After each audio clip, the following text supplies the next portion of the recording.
po ako nagbe-base kasi doon ako laging nagpipirma po doon sa logbook po nila, Mr. Chair. Pakiulit yung huli.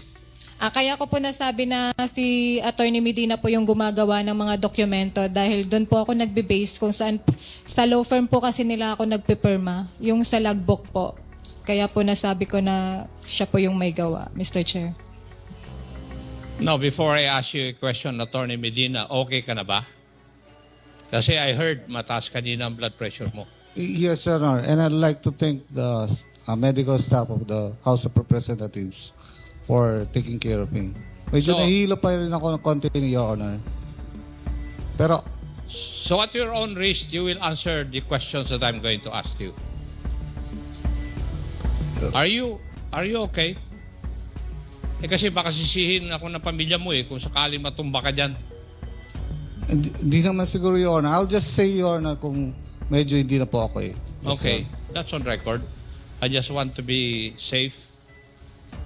Narinig po nyo yung sagot sa aking mga katanungan ni Madam Baterna. Is that true? Your Honor, if we are, because last hearing, Your Honor. Tinatanong ko lang po kayo, abogado po kayo. Yes, Your Honor. Yung tanong ko po is answerable by yes or no. Is Yes, that Your true? Honor. Yes? Yes. So kayo po ang gumagawa. No, Your Honor, on the contract of lease. On the contract of lease. The question earlier, Your Honor, was Yung very sublease specific. contract yun. Yes, Your Honor. On the Kayo ang sublease. gumagawa.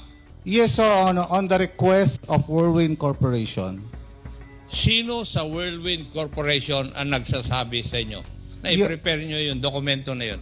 Your Honor, if you're referring to a Tinatanong ko po, sino ang gumagawa o nag-utos sa'yo na gawin mo yung mga dokumento na yun? First, Your Honor, for Whirlwind Corporation, it was Stephanie Mascareñas. Sino po sa Whirlwind?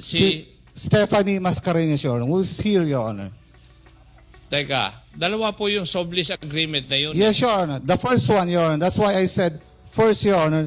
The second one was requested by Catherine Cassandra L. Ong, Your Honor.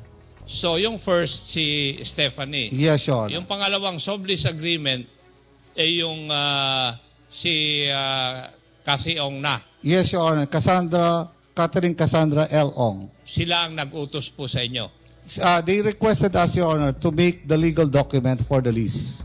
So, in this case, si Stephanie mismo ang kumausap sa inyo o nag-contract ng services ninyo at saka doon sa isang sublease agreement ay si Cassie Ong na. Cassie Ong, Your Honor, as representative of Whirlwind Corporation. Now, Madam Macarenas, totoo po ba yun na kayo ang kumausap sa law office nila? Initially po. Ha? Utos lang din po kasi ni Mr. Wu yun. Kasi ang balak yata nilang i-purchase yung land ni Mr. Cruz. Tapos parang mas mabilis kasi yung mag-lease muna. So we proceeded with the lease contract na pinasuyo ko po kay Attorney Medina. So, totoo lahat yun? Yes po. Pero yung ni-request po ni Miss Catherine Cassandra, no, hindi ko na po sure yun kung alam ko pa yun. Kasi siya na po yung humawak. Ronaldin, doon sa isang sublease agreement, ikaw ang pumirma with Cassie Ong, di ba? Yes po, Mr. Chair. So, sila rin ang gumawa. Pero, para bang nirepresent mo yung sarili mo na parang ikaw ang pinuno o nangunguna doon sa Lucky South 99. Tama? Yes po, Mr. Chair. Ikaw ba talaga ang big boss doon? Hindi po, Mr. Chair. Sino?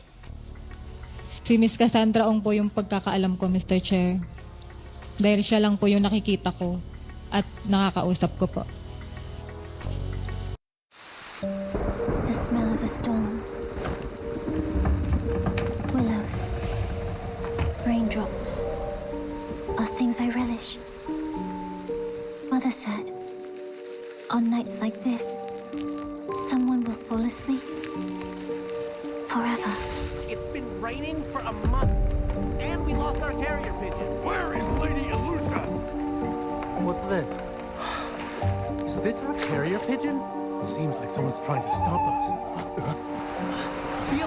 Check your We have surroundings. visitors. Don't turn around.